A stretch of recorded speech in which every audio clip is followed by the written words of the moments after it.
Welcome to the management classes. आज इस video में हम लोग एग्रीगेट सप्लाई को डिस्कस करेंगे। इससे पहले वीडियो में हम लोगों ने एग्रीगेट डिमांड को डिस्कस किया था, इसमें एग्रीगेट सप्लाई, और इससे आने वाली जो वीडियो है आगे उसमें हम model of aggregate demand and aggregate supply को डिस्कस करेंगे। देखिए, एग्रीगेट सप्लाई को हम लोग टोटल आउटपुट भी कहते हैं। टोटल आउटपुट क्यों? क्योंकि हम जो पूरी कंट्री की जो सप्लाई है, हम उस सारी सप्लाई को एक जगह हमने जोड़ लिया। पूरी कंट्री की सारी सप्लाई एक पर्टिकुलर पीरियड ऑफ टाइम के अंदर, एक साल में इंडिया के अंदर टोटल सारी चीजों की सप्लाई कितनी हुई है, उसको हम एग्रीगेट सप्लाई कहते हैं। तो जो हमारी सप्लाई है वो हमारा आउटपुट भी तो है ना टोटल। तो जो हमारा टोटल आउटपुट होता है वही एग्रीगेट सप्लाई कहलाता है। मतलब supply of goods and services produce in a country in a particular period of time on a given price level.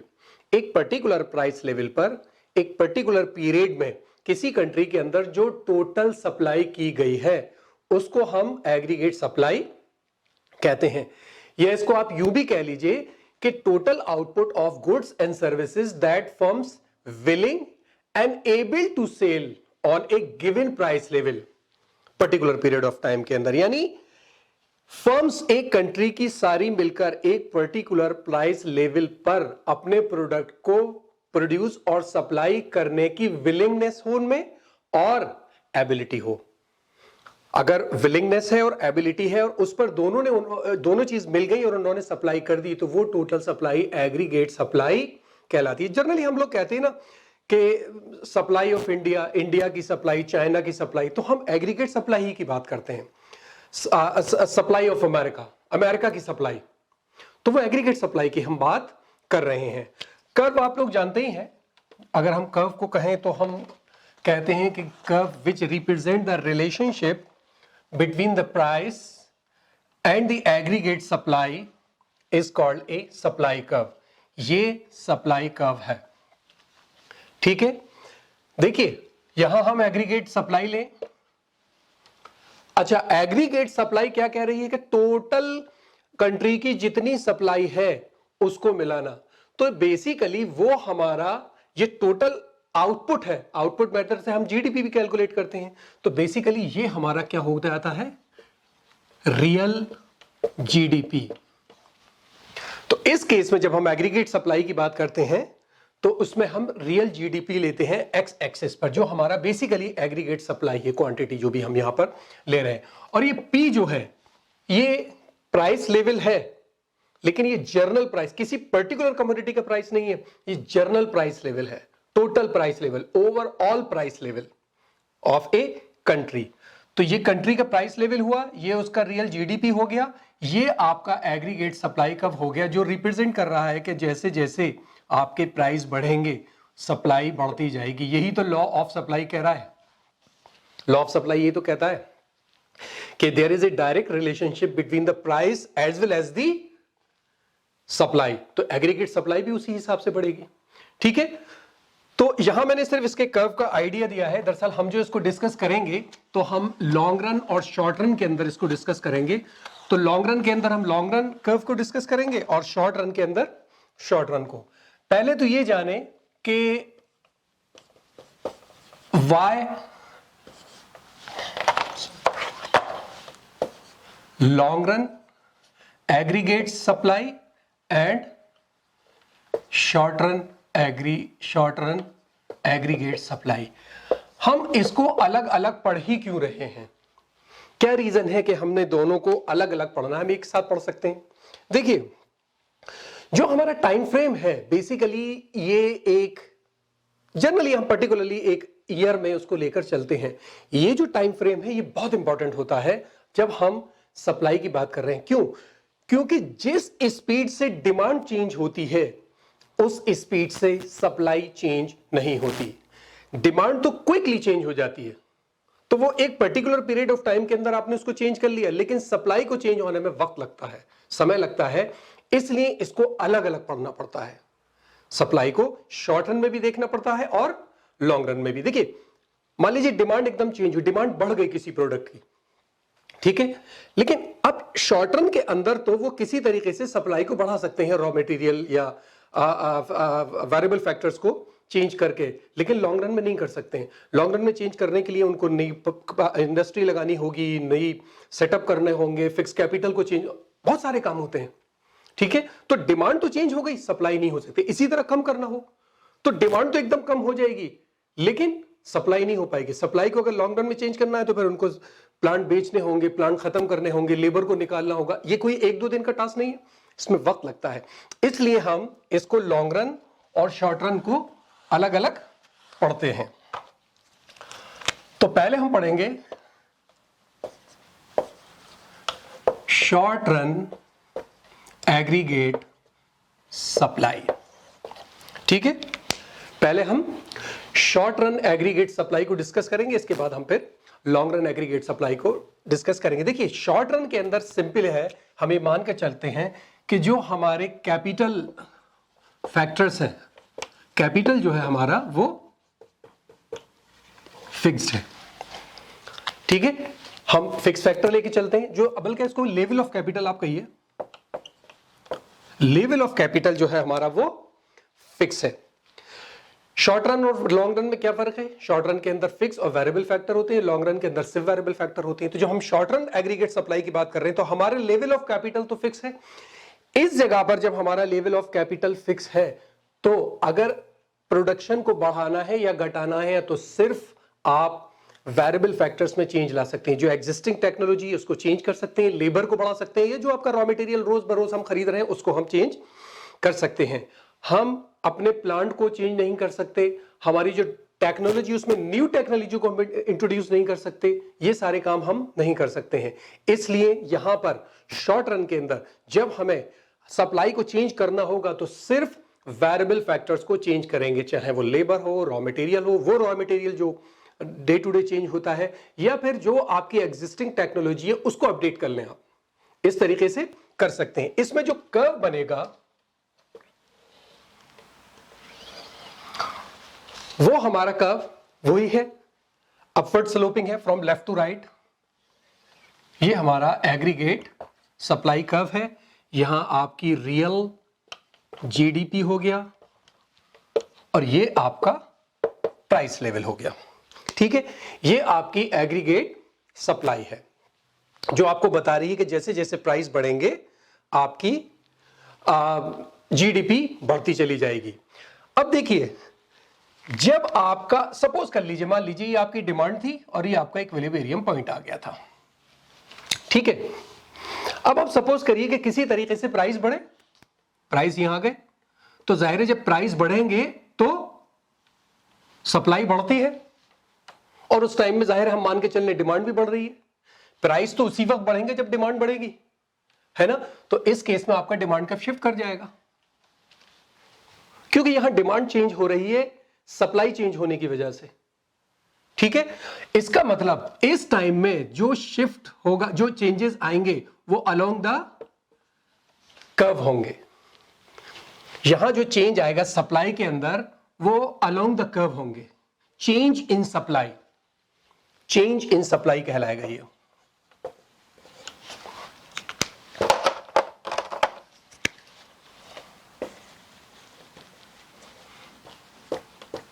Change in supply, ठीक है। लेकिन मान लीजिए आपका ये सप्लाई में चेंज आ रहा है किसी और फैक्टर्स की वजह से, प्राइस की वजह से नहीं। वो फैक्टर्स हम अभी डिस्कस कर लेंगे। मैं सिर्फ आपको बताऊं कि ये आपका सप्लाई कर्व है।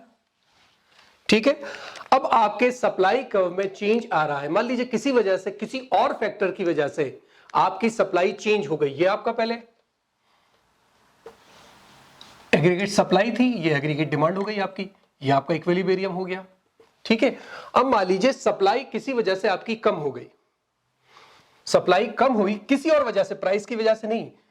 तो मान लीजिए सप्लाई यहां आ गई, तो प्राइस तो वही है, तो अब जो आपका सप्लाई कर्व है यहां जाएगा।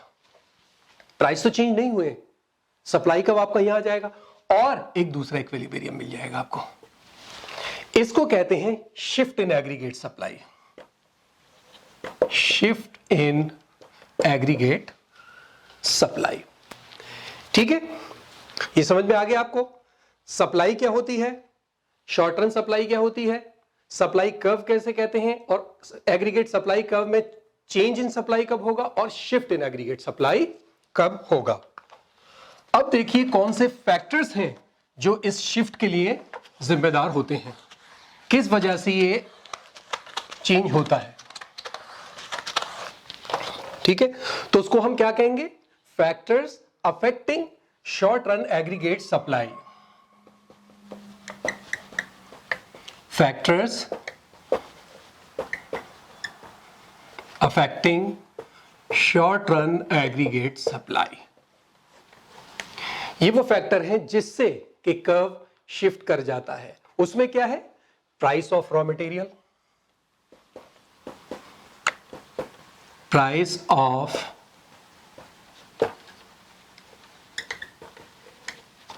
अगर रॉ मटेरियल की प्राइस चेंज हो रहे हैं उसकी वजह से अगर आपकी सप्लाई चेंज हो रही है, यानी आपका ऑयल है, ऑयल से सारे काम चलते हैं, पेट्रोल है, फूड है, मटेरियल्स है, बहुत सारी चीजें हैं जिनके प्राइस चेंज होने से आपके सप्लाई में चेंज आ जाता है, तो ये आपकी एग्रीगेट सप्लाई को इफेक्ट करता है। Cost of labour,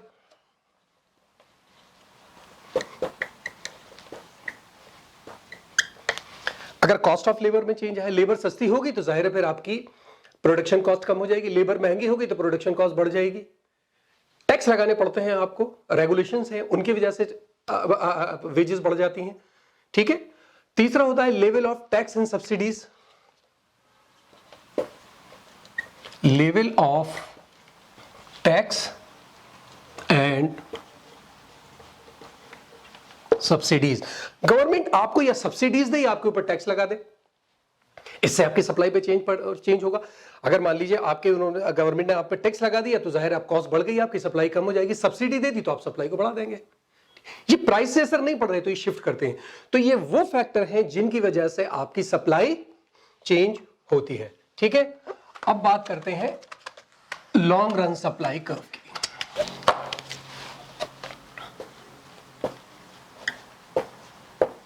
long run aggregate supply,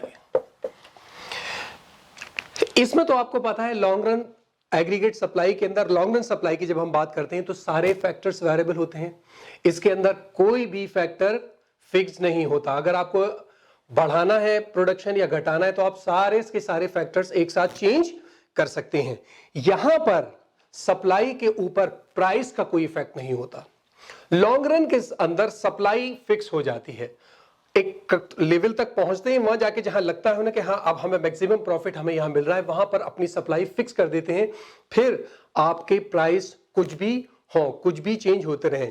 यहां जो सप्लाई लॉन्ग रन के अंदर जो सप्लाई इफेक्ट करती है वो करती है प्रोडक्टिविटी से या इफिशियंसी से, प्राइस से नहीं करती। यानी प्रोडक्टिविटी और इफिशियंसी मिलकर आपके सप्लाई पर असर डालेंगे, प्राइस नहीं होगा। प्राइस एक जगह आपने सप्लाई शुरू हो गई, प्राइस बढ़ते रहे घटते रहे, कोई फर्क नहीं पड़ेगा। और इसके अंदर जब इंप्रूवमेंट आता है, इस तरह की इंप्रूवमेंट है, उसमें बहुत सारी चीजें आ जाती हैं, जैसे increase in the level of skills and education of the workers. आप वर्कर्स के स्किल्स या एजुकेशन को बढ़ा रहे हैं लॉन्ग टाइम के अंदर, इससे आपका प्रोडक्शन बढ़ेगा। ठीक है, या दूसरी चीज ले लीजिए, टेक्नोलॉजी है, आपने एक एडवांस टेक्नोलॉजी ले ली, नई टेक्नोलॉजी आपने ले ली लॉन्ग रन के अंदर। जब आपने नई टेक्नोलॉजी ली तो पूरा सिस्टम चेंज हो जाएगा आपका, इसमें आपका प्रोडक्शन बढ़ेगा। यहां प्राइस का तो कोई इफेक्ट नहीं है इसके ऊपर।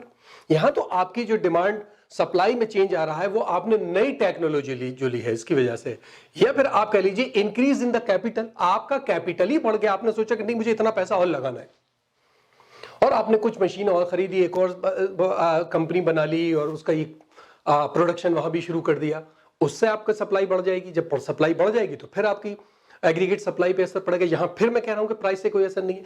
तो लॉन्ग रन के अंदर बेसिकली प्राइस का कोई इफेक्ट नहीं होता, आपकी इफिशियंसी या आपकी प्रोडक्टिविटी सप्लाई पर असर डालती है। अच्छा, एक बात मैं आपको बता दूं कि यहां पर लॉन्ग रन के अंदर इसमें दो व्यू पॉइंट हो जाते हैं। एक जर्नल व्यू पॉइंट है जो क्लासिकल का है, एक केन्स का है।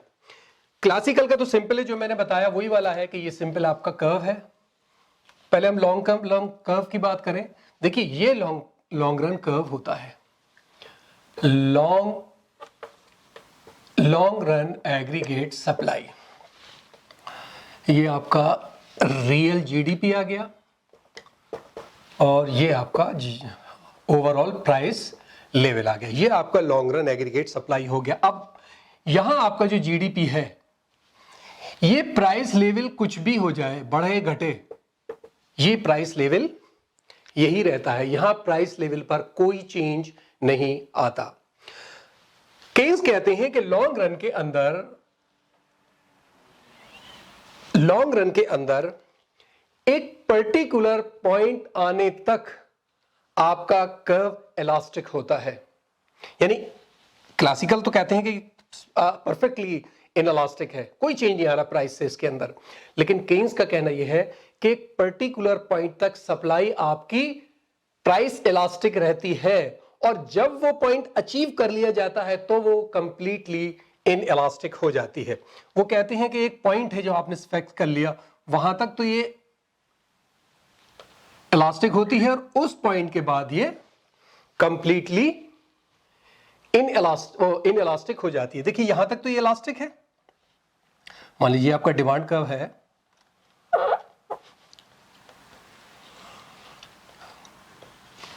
यहां तक तो ये इलास्टिक है, ठीक है, और यहां से इनइलास्टिक होना शुरू हुई और यहां परफेक्टली इनइलास्टिक हो जाती है।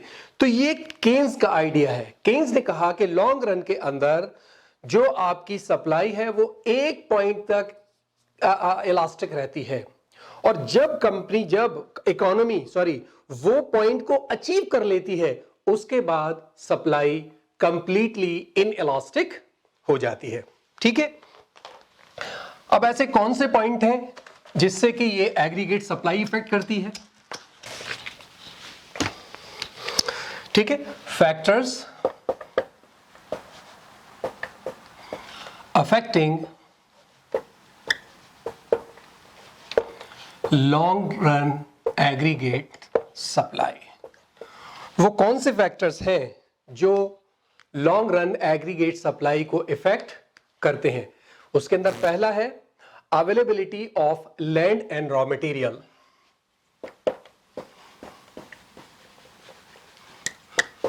Availability of land and raw material. Land है आपके पास ज्यादा है, आप ज्यादा फर्म्स लगा सकते हैं, आपके पास अवेलेबिलिटी है, रॉ मटेरियल बहुत आसानी से मिल रहा है, तो आपकी एग्रीगेट सप्लाई पर फर्क पड़ जाएगा, अदरवाइज नहीं पड़ेगा। इसी तरीके से दूसरा है quantity and productivity of labour. Quantity and productivity of labour. Labour कितनी क्वांटिटी में प्रोड्यूस कर सकती है, क्या क्वांटिटी है उसकी, कितनी प्रोड्यूस कर पाएगी। इसी तरीके से quantity and productivity of capital. Quantity and productivity of capital.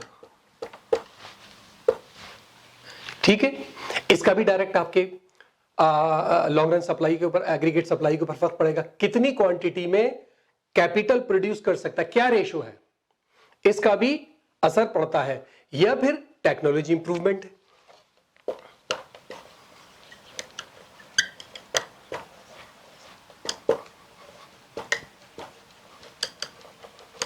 Technology improvement है, आपने ओवरऑल न्यू टेक्नोलॉजी को ले लिया, आपने न्यू टेक्नोलॉजी खरीद लिया, पूरे सिस्टम को बदल दिया और प्रोडक्शन आपका बढ़ गया। यह भी एक रीजन है जिससे आपका प्रोडक्शन डायरेक्टली इफेक्ट हो जाएगा। या फिर आप ले लीजिए level of entrepreneur. Level of entrepreneur, किस लेवल का एंटरप्रेन्योर है आपका, छोटा है, बड़ा है, ज्यादा इन्वेस्टमेंट कर सकता है, कम इन्वेस्टमेंट कर सकता है, यह भी डायरेक्ट असर डालता है। यानी इकोनॉमी जो आपकी रूल कर रही है वो किस लेवल के एंटरप्रेन्योर्स को लिए हुए है। बड़ा बिजनेसमैन ज्यादा प्रोडक्शन करता है, छोटा बिजनेसमैन कम प्रोडक्शन करता है। ठीक है, तो ये फैक्टर है जिससे कि long run aggregate supply effect होती है। तो मुझे उम्मीद है समझ में आया होगा। आपके अगर कोई प्रॉब्लम हो तो मुझे कमेंट बॉक्स में बताइए।